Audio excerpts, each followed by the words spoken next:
খেলাদ ভবন আজকে আমাদের গন্তব্যস্থল। ঢুকেই দুটো পেল্লায় সিংহের সাথে আলাপ হলো। তারপর খেলাদ ঘোষের মূর্তিটিকে দেখে ভাবলাম যে সিংহের সাথে একটা ছবি তোলা যাক। তাতাইকে বললাম ছবিটা তুলে দিতে। পেল্লায় বাড়ি, জানলাগুলো ভারী রঙিন ছিল, দারুণ লেগেছে। এই বাড়ির মধ্যে জানলাগুলো আমার বেশি ইন্টারেস্টিং লেগেছে।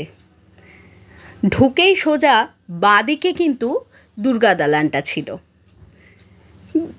বেশ খানিকটা, এই শোনা যায় নাকি এই বাড়িটায় নাকি 86টা বেডরুম আছে। যাই হোক, ওপরে যে রামকৃষ্ণদেব এসেছিলেন সে খবরটা আমার জানা ছিল অনেক দিন আগে থেকেই। লোভে লোভে তো চলে গেছিলাম, কিন্তু অনেক রিকোয়েস্ট করে এই বাড়িতে ঢোকার পারমিশনটা কালকে আমি পেয়ে গেছি।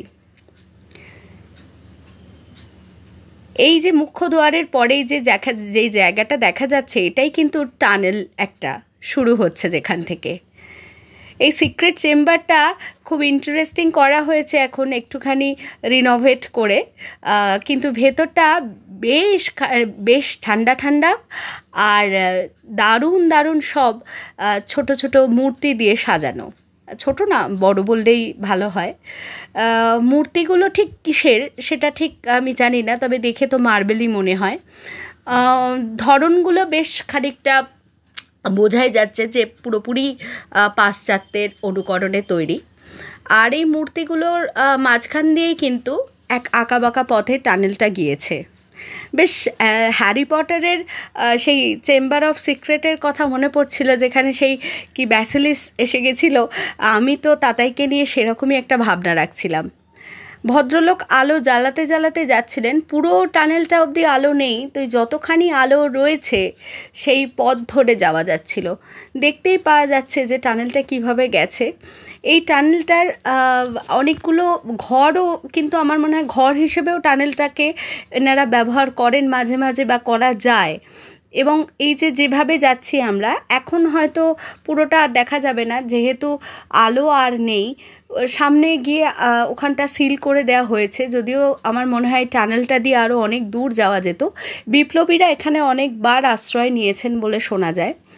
এবং এই টানেলের ডান দিকেও অনেক ঘর আছে। এখানে কিন্তু রঙিন কাঁচের ব্যবহার খুব অতিরিক্ত মাত্রায় করা হয়েছে। মূর্তিগুলো যে কি পরিমাণে সুন্দর সেটা সামনে না থাকলে বেশ বোঝানোটা কঠিন। যদিও খুব অসংলগ্নভাবে ভিডিওটা বা ছবিগুলো নেওয়া, কারণ আমাদের ক্ষণিকের সময়ের জন্য অনুমতি মিলেছিল, সেই কারণে এই ছবিগুলো কাছ থেকে দেখলে, এটা টানেলের মধ্যে আমি আর তাতাই মোবাইলের আলোতে তোলা, যেভাবে আর কি তোলা গেছে আর কি, সেটাই একটা অসাধারণ একটা অনুভূতি আর অভিজ্ঞতা। যদিও পুরো বাড়িটি ঘুরে দেখা হয়নি, শুধুমাত্র টানেলটি এবং তলার ঠাকুর দালানটা। এটাই ছিল আজকের অন্তত আমাদের দেখা হলো যেটা। এখানে একটি ছবি জনপ্রিয়তা পেয়েছিল, যেখানে আমাদের রামকৃষ্ণদেব ঠাকুর রামকৃষ্ণ এসেছিলেন এবং একটি টেবিলের ছবি দেওয়া, সেটি আমায় অনেক দিন ধরে এই বাড়িটির প্রতি একটা টান অনুভব করায়। রাস্তায় প্রচুর পুরনো বাড়ির সন্ধান মিলেছে, তারই কিছু নমুনা দিলাম। এটা 47 নম্বর পাথুরিয়া ঘাট স্ট্রিটে ছিল। গিরিশ পার্কে নেবে গণেশ টকিজ থেকে ডান হাতে হাঁটা পথে এই জায়গাটায় পৌঁছে যেতে পারবে সহজেই।